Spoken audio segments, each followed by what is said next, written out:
नमस्कार दोस्तों, टीचिंग विश्व में आप सभी का हार्दिक स्वागत है। आइए देखते हैं political science TGT level TGT level Bihar शिक्षक भर्ती। पहला क्वेश्चन पॉलिटिकल साइंस का, भारत के संविधान की प्रस्तावना किस देश से ली गई है? Option A Japan, option B Germany, option C England, option D उपयुक्त में से एक से अधिक, ऑप्शन ई उपयुक्त में से कोई नहीं। तो भारत के संविधान की जो प्रस्तावना है वो अमेरिका की संविधान से ली गई है। इसका मतलब ऑप्शन ई इस प्रश्न का सही आंसर हो जाएगा, ऑप्शन नंबर ई। आइए नेक्स्ट क्वेश्चन आपकी स्क्रीन पर अगला क्वेश्चन है क्वेश्चन नंबर 2। अधिकतम निर्वाचन क्षेत्रों वाले राज्यों को उनके बढ़ते क्रम में व्यवस्थित कर सही विकल्प का चयन कीजिए। यानी कि निर्वाचन क्षेत्रों वाले राज्यों को उनके बढ़ते क्रम में व्यवस्थित करना है। तो क्वेश्चन नंबर 2 की बात करें तो उपयुक्त में से कोई नहीं, ऑप्शन नंबर ई इस प्रश्न का सही आंसर हो जाएगा। आइए नेक्स्ट अगला क्वेश्चन नंबर 3 की बात करें। क्यों लोकतंत्र सरकार का एक बेहतर प्रारूप है? तो कौन सा है? ऑप्शन ए एक अधिक उत्तरदायी, ऑप्शन बी इसमें से निर्णय लेने की विशिष्टता, ऑप्शन सी ये मतभेद एवं संघर्ष का निपटारा करता है, ऑप्शन डी उपयुक्त में से एक से अधिक। क्वेश्चन नंबर अगर हम 3 की बात करें तो हो जाएगा उपयुक्त में एक से अधिक, ऑप्शन नंबर डी इस प्रश्न का सही आंसर है। आइए क्वेश्चन नंबर 4 देखते हैं। क्वेश्चन नंबर 4 क्या कहता है? राष्ट्रपति अपने अधिकारों का निस्तारण किसकी सलाह से करता है? ऑप्शन ए मंत्रिपरिषद, option B supreme court, option C भारतीय सेना का commander in chief, option D उपयुक्त में से एक से अधिक। तो राष्ट्रपति अपने अधिकारों का निस्तारण किसकी सलाह से करता है? तो अधिकारों का निस्तारण करता है मंत्रिपरिषद की सलाह से, ऑप्शन ए इस प्रश्न का सही आंसर है मंत्रिपरिषद। आइए नेक्स्ट अगला क्वेश्चन नंबर 5 की बात करें। दल बदल विरोधी कानून का क्या सुझाव देता है? तो दल बदल विरोधी कानून क्या सुझाव देता है? तो क्वेश्चन नंबर 5 की बात करें तो हो जाएगा पार्टियों को बदलने से रोकने के लिए संशोधित करता है, ऑप्शन नंबर 20 प्रश्न का सही आंसर हो जाएगा। आइए नेक्स्ट क्वेश्चन आपकी स्क्रीन पर क्वेश्चन नंबर 6। तो क्वेश्चन नंबर 6 की अगर बात की जाए, क्वेश्चन नंबर 6 किसका कथन है कि लोकतांत्रिक सरकार जनता के लिए वह जनता के द्वारा, यानी कि जनता के लिए एवं जनता के द्वारा। तो हम बात करें option A Adam Smith, option B Abraham Lincoln. तो ये कथन किसका है? तो क्वेश्चन नंबर 6 की बात करें तो ये अब्राहम लिंकन का कथन है, ऑप्शन बी इस प्रश्न का सही आंसर है अब्राहम लिंकन। आइए क्वेश्चन नंबर 7 की ओर। क्वेश्चन नंबर 7 क्या है? शिक्षा का अधिकार आरटीई जो 1 अप्रैल 2010 को प्रभाव में आया किस मौलिक अधिकार के अंतर्गत आता है? तो क्वेश्चन नंबर 7 की बात करें तो ये स्वतंत्रता का अधिकार के अंतर्गत आता है, ऑप्शन नंबर 20 प्रश्न का सही आंसर हो जाएगा स्वतंत्रता का अधिकार। आइए क्वेश्चन नंबर 8 की बात करें। किस संशोधन अधिनियम द्वारा संविधान में मौलिक कर्तव्य 1976 में निहित हुए? तो कौन सा संविधान संशोधन था? तो संविधान संशोधन की बात करें तो हो जाएगा क्वेश्चन नंबर 8 की बात 42वां संविधान संशोधन, ऑप्शन नंबर सी इस प्रश्न का सही आंसर है 42वां संविधान संशोधन। क्वेश्चन नंबर 9 की बात की जाए, इनमें से कौन संविधान सभा का सदस्य नहीं था? तो कौन था संविधान सभा का सदस्य नहीं था? ऑप्शन ए शरद यानी कि शरत चंद्र बोस और सरोजिनी नायडू, मौलाना अबुल कलाम आज़ाद, और डी होगा हमारा उपयुक्त में से एक से अधिक, और यह उपयुक्त में से कोई नहीं। क्वेश्चन नंबर 9 की बात की जाए तो शरत चंद्र बोस थे, ऑप्शन नंबर ए इस प्रश्न का सही आंसर है। आइए नेक्स्ट क्वेश्चन आपकी स्क्रीन पर क्वेश्चन नंबर 10 की बात की जाए। 11 भारतीय उच्चतम न्यायालय अस्तित्व में कब आया? तो भारतीय उच्चतम न्यायालय अस्तित्व में कब आया था? क्वेश्चन नंबर 11 की बात की जाए तो इनमें से उपयुक्त में से कोई नहीं, उपयुक्त में से कोई नहीं, ऑप्शन नंबर ई इस प्रश्न का सही आंसर है। क्वेश्चन नंबर 12 की ओर। 12 क्या कहता है? लोक अदालत के बारे में निम्नलिखित कथनों पर विचार कीजिए। एक कहता है ये एक सस्ती न्यायिक सेवा है, बी कहता है ये एकल पेशी पर विवाद निवारण करता है, और सी कहता है ये त्वरित न्याय देता है, और चौथा कहता है सेवानिवृत्त जज लोक अदालत चलाता है, और पांचवा कहता है ये एक सर्वोच्च न्यायालय है। तो बताएं इस क्वेश्चन का। क्वेश्चन नंबर 12 की बात करें तो हो जाएगा सी 1 2 3 4, ऑप्शन नंबर सी इस प्रश्न का सही आंसर है। आइए अगला क्वेश्चन नंबर अगर हम बात की जाए, विश्व के किस देश द्वारा 1948-1989 के मध्य रंग भेद का एक आधिकारिक नीति की तरह पालन किया गया था? ऑप्शन ए दक्षिण अफ्रीका, ऑप्शन बी चीन, ऑप्शन सी अमेरिका, और डी हमारा है उपयुक्त में एक से अधिक, और ई कहता है उपयुक्त में से कोई नहीं। तो क्वेश्चन नंबर अगर 13 की बात की जाए तो इस क्वेश्चन का सही आंसर हो जाएगा दक्षिण अफ्रीका, ऑप्शन नंबर ए इस प्रश्न का सही आंसर है दक्षिण अफ्रीका। आइए क्वेश्चन नंबर 14 की ओर। क्वेश्चन नंबर 14 है राष्ट्रीय वोटर दिवस कब मनाया जाता है? तो राष्ट्रीय वोटर दिवस कब मनाया जाता है? तो 25 जनवरी को मनाया जाता है वोटर दिवस, ऑप्शन नंबर 20 प्रश्न का सही आंसर है। आइए क्वेश्चन नंबर 15, संयुक्त राष्ट्र सुरक्षा परिषद के बारे में कौन सा कथन असत्य है? संयुक्त राष्ट्र सुरक्षा परिषद के बारे में कौन सा कथन असत्य है? क्वेश्चन नंबर 15 की बात की जाए तो क्वेश्चन नंबर सी इस प्रश्न का सही आंसर हो जाएगा।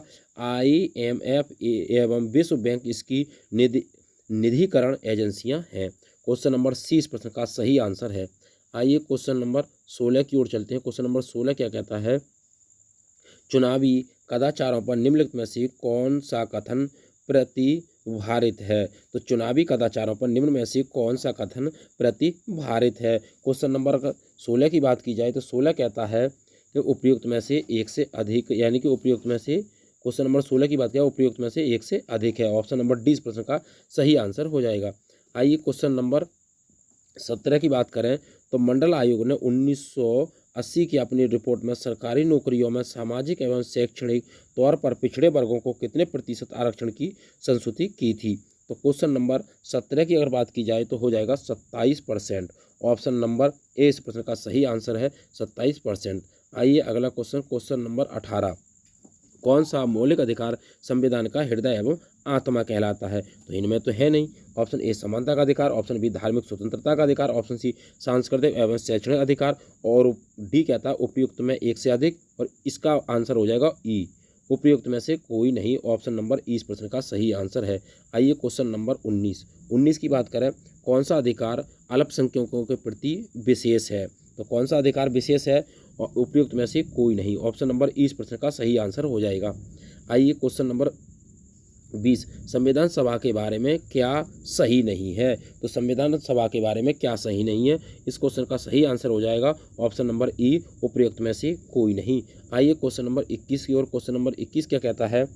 निम्नलिखित में से कौन सा बेल्जियम मॉडल का तत्व नहीं है? तो इनमें से कौन सा बेल्जियम का तत्व का मॉडल नहीं है? तो इस क्वेश्चन का सही आंसर हो जाएगा ऑप्शन नंबर ई, उपयुक्त में से कोई नहीं, उपयुक्त में से कोई नहीं। आइए क्वेश्चन नंबर 22 की ओर। 22 कहता है कि सिंहली को एकमात्र आधिकारिक भाषा के रूप में मान्यता देने के लिए किस वर्ष श्रीलंका में एक अधिनियम पारित किया गया था?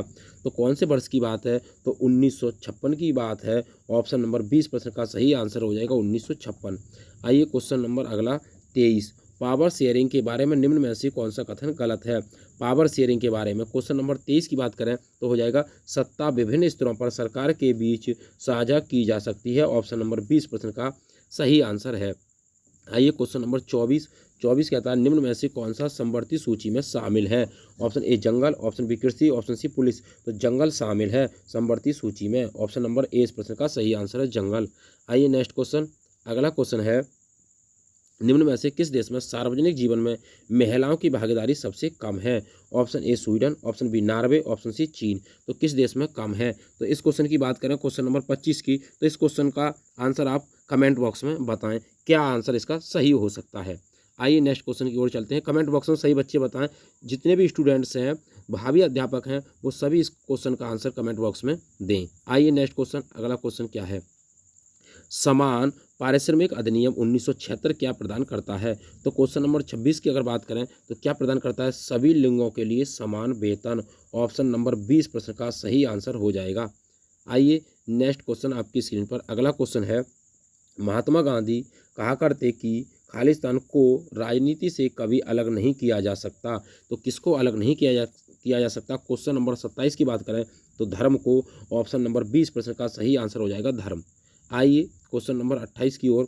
28 कहता है लोकतंत्र के बारे में निम्न में से कौन सा सही है? तो लोकतंत्र के बारे में कौन सा सही है? तो लोकतंत्र अनियमित है। ऑप्शन नंबर सी इस प्रश्न का सही आंसर हो जाएगा।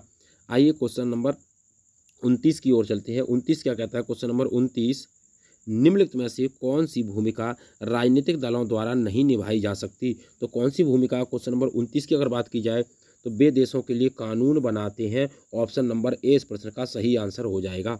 आइए 30 क्वेश्चन नंबर 30 क्या कहता है? क्वेश्चन नंबर 30 की अगर बात करें, एक राज्य पार्टी बनने के लिए एक पार्टी को राज्य की विधानसभा के चुनाव में कुल वोटों का कम से कम खालिस्तान सुरक्षित करना होगा। तो कितना सुरक्षित करना होगा? क्वेश्चन नंबर 30 की बात करें तो 6%। ऑप्शन नंबर ए इस प्रश्न का सही आंसर है 6%। आइए क्वेश्चन नंबर 31 क्या कहता है? निम्नलिखित में से कौन सा देश एक साथ आने वाले संघ के अंतर्गत आता है। तो कौन सा देश है? तो देश की बात करें, क्वेश्चन नंबर 31 की बात करें तो हो जाएगा स्विट्जरलैंड। ऑप्शन 20 प्रश्न का सही आंसर है स्विट्जरलैंड। आइए क्वेश्चन नंबर 32 की बात करें। क्वेश्चन नंबर 32, जब केंद्र और राज्य सरकारों से शक्ति लेकर स्थानीय सरकार को दे दी जाती है तो इसे क्या कहा जाता है? तो इसे कहा जाता है भैया, क्वेश्चन नंबर 32 की बात करें, इसे कहते हैं विकेंद्रीकरण। ऑप्शन ए इस प्रश्न का सही आंसर है विकेंद्रीकरण। आइए क्वेश्चन नंबर 33 की ओर। काली शक्ति ब्लैक पावर आंदोलन कब उभरा? तो काली शक्ति यानी कि ब्लैक पावर जो है आंदोलन कब उभरा था? तो क्वेश्चन नंबर 33 की बात करें तो हो जाएगा 1966 में। ऑप्शन नंबर 20 प्रश्न का सही आंसर है 1966। आइए क्वेश्चन नंबर 34 की ओर चलते हैं। भारत के संविधान का कौन सा अनुच्छेद भारतीय निर्वाचन आयोग से संबंधित है? तो कौन सा अनुच्छेद है जो भारतीय निर्वाचन आयोग से संबंधित है? क्वेश्चन नंबर 34 की बात करें तो हो जाएगा अनुच्छेद 324। ऑप्शन नंबर ए इस प्रश्न का सही आंसर है अनुच्छेद 324। आइए क्वेश्चन नंबर 35 की बात करें। भारतीय संविधान का अनुच्छेद 300 किससे संबंधित है? तो 300 अनुच्छेद जो वो किससे संबंधित है? क्वेश्चन नंबर 35 की बात करें तो ये मुकदमे तथा कार्रवाई से संबंधित है। ऑप्शन ए इस प्रश्न का सही आंसर है मुकदमे तथा कार्रवाई से जो अनुच्छेद 300 है वो संबंधित है। आइए क्वेश्चन नंबर 36 की ओर चलते हैं। क्वेश्चन नंबर 36 है, भारत का राष्ट्रपति कितनी बार पुनः चुनाव के लिए पात्र होता है? तो कितनी बार होता है भारत में? तो भैया उपयुक्त में से कोई नहीं हो जाएगा। ऑप्शन नंबर ई इस प्रश्न का सही आंसर हो जाएगा, कितनी बार चुन सकते हैं। आइए नेक्स्ट क्वेश्चन, क्वेश्चन नंबर 37 की बात करें। भारतीय संविधान को बनाने में कितना समय लगा था? तो भारतीय संविधान को बनाने में 2 वर्ष 11 माह 18 दिन लगे थे। ऑप्शन सी इस प्रश्न का सही आंसर है 2 वर्ष 11 माह 18 दिन। आइए क्वेश्चन नंबर 38 की ओर। क्वेश्चन नंबर 38 है, लोकसभा में प्रथम महिला सभापति कौन थी? तो लोकसभा में प्रथम महिला सभापति कौन थी? तो क्वेश्चन नंबर 38 की बात की जाए तो हो जाएगा मीरा कुमार। ऑप्शन सी इस प्रश्न का सही आंसर है मीरा कुमार। आइए क्वेश्चन नंबर 39 की ओर चलते हैं। किस वर्ष राष्ट्रीय मानव अधिकार आयोग की स्थापना की गई थी? तो मानव यानी कि अधिकार आयोग की स्थापना जो की गई थी, क्वेश्चन नंबर 39, तो उपयुक्त में से कोई नहीं। ऑप्शन नंबर ई इस प्रश्न का सही आंसर हो जाएगा, उपयुक्त में से कोई नहीं। आइए क्वेश्चन नंबर 40 की ओर। क्वेश्चन नंबर 40 क्या कहता है? भारतीय संविधान के अनुच्छेद 360 में राष्ट्रपति को किसकी घोषणा करने का अधिकार होता है? तो क्वेश्चन नंबर 40 की बात करें तो वित्तीय आपातकाल की अधिकार करने यानी कि वित्तीय आपातकाल घोषणा करने का अधिकार होता है। ऑप्शन नंबर ए इस प्रश्न का सही आंसर हो जाएगा। तो उम्मीद करता हूं दोस्तों, बिहार शिक्षक भर्ती परीक्षा जो हुई थी उसमें जो पेपर आया भैया शिफ्ट 1 में टीजीटी लेवल का, तो इसमें पॉलिटी के जितने भी क्वेश्चन थे हमने आपको आंसर की बताने की कोशिश की। यदि वीडियो अच्छी लगी हो तो वीडियो को ज़्यादा से ज़्यादा शेयर करें, लाइक करें और कमेंट बॉक्स में वीडियो से संबंधित अपना सुझाव अवश्य दें। ऑल द बेस्ट, थैंक्स, जय हिंद, जय भारत।